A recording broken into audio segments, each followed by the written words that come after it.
nasoma hapa na kuona vile vile wazazi wako hapa na walimu. Shukrani sana. Mwana rafiki yangu huyu Jamaldin. Huyu mzee Jamaldin tumetoka naye mbali sana. Simama Jamaldin. Huyu ni mzee wa Kibra hapa tangu zamani. Chumo wa zamani wa Kibra. Tena amebaki imara, hajatingizika. Wengine wanatingizika lakini amebaki imara. Shukran sana. Thank you. Now this school has got a history. Once upon a time, I happened to have been a member of parliament for this constituency. In one of my regular tours around, I found a school on the other side of the railway line. Just the other side of the railway line, there's an under bridge. And the children were learning there. That's where this school was. And it was raining. It was raining on the children. That's when we decided that we should look for another place for these children. And then when I came across this other side, this was an abandoned site. They had started a project here for the disabled people, which had not been completed. So it became a dumping ground. People were dumping rubbish here. And I decided to take over this project. When I took over the project, I brought in an architect, the late Mr. Haban Singh. We looked at the structure there. We said that structure was completely unsalvageable. So that structure would have to be demolished. Then that same Mr. Haban Singh did a design of that structure you see out here. After he did that structure, that design, those days there was no CDF. I decided just with my other friends to look for money to construct that building. And that is how eventually we transferred the children from the other side where it was raining on them and brought them this other side here. At the beginning of this school. Then they later on decided to christen it Raila Education Center.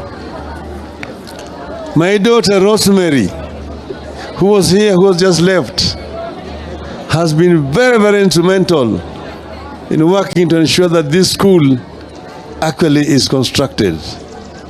Her and Mr. Keta.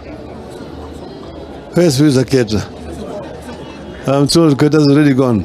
Keta and Rosemary, the twin, are the ones who are working here in this school because I was myself a member of parliament. But then thereafter, we got some other friends from outside the country who also made contributions to enable us to put these other structures up there. And then eventually this other one here. So we managed to get this school to where it is today. My dream was to develop here a center of excellence.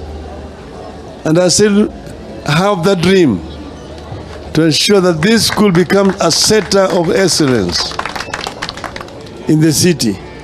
It was meant for children of poor parents who live in the slums of Kibra here. Now this is just phase one. But I want to assure you that wherever I go, I will always be able to, I will always continue to have this school in mind.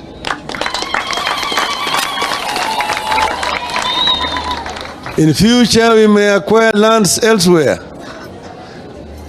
to actually expand the school so that we can be able to meet the demands of the community that live here in Kibra. And we will continue to remain a school for children of the poor. The poor. That is how it was conceived, and that is how we want it to remain. Because you know that the rich can take care of themselves. The poor need to be assisted. And this we will continue to do. Sasa mimi nafurahi sana mwalimu headmaster. Since we brought him to this school here. Kakuja karibu. Amejaribu sana.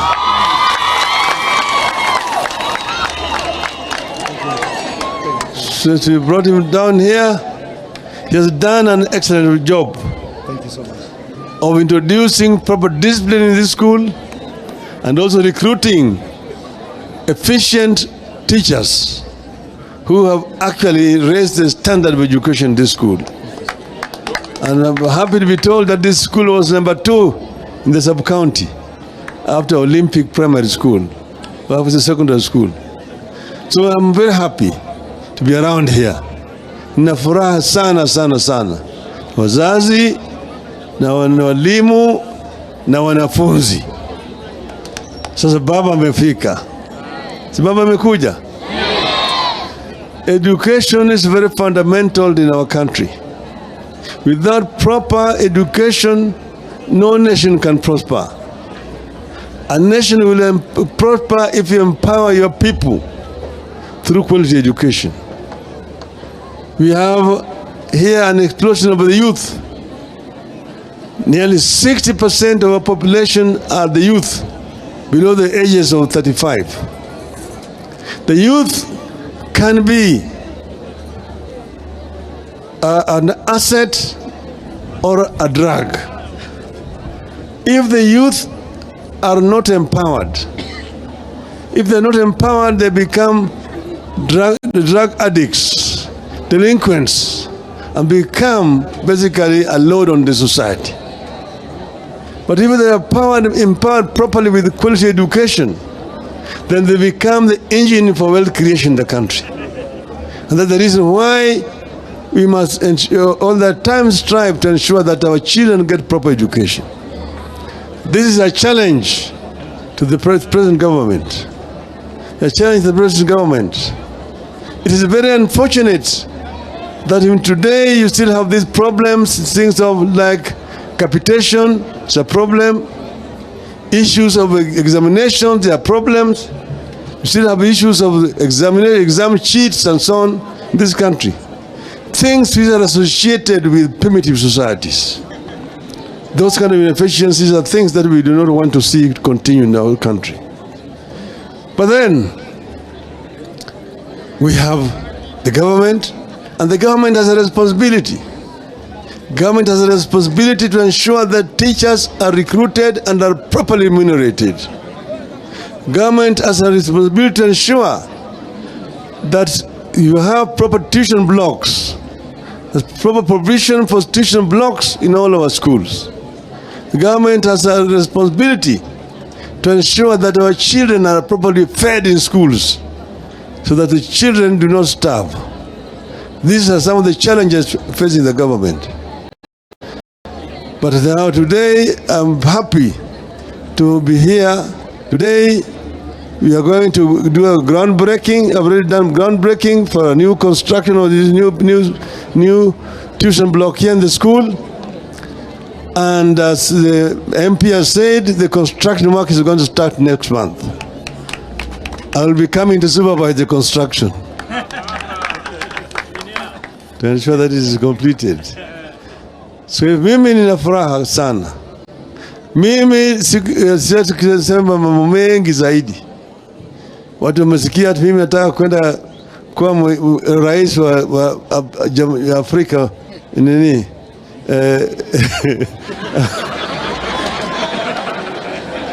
Jumuiya ya Afrika. Lakini baba yuko hapa. I'll be around here. I'll be around here. I'm not going to be away. I will continue to ensure that things are working in my own country. I will work for the continent of Africa, but at the same time work for Kenya. I can be able to scale the stairs and chew the gum at the same time. Kwa hivyo watu ambao wanasema ati baba anatoka, siji baba nani, wanahangaika, anasema ngoo, baba yuko tu hapa. na wakati ikifika mkinitaka baba na mkiniita mtaitika. Si walisema zamani tulikuwa tunaimba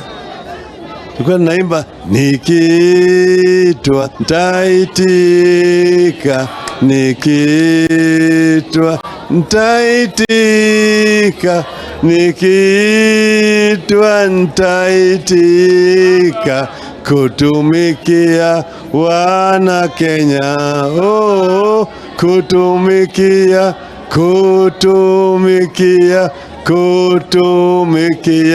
wana Kenya. Oh, kutumikia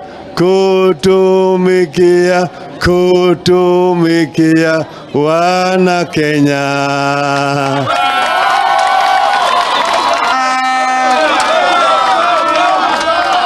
Vijana hoye! Kibra hoye! Sasa baba amekuja, na baba akikuja, huyu Sifuna alisema ati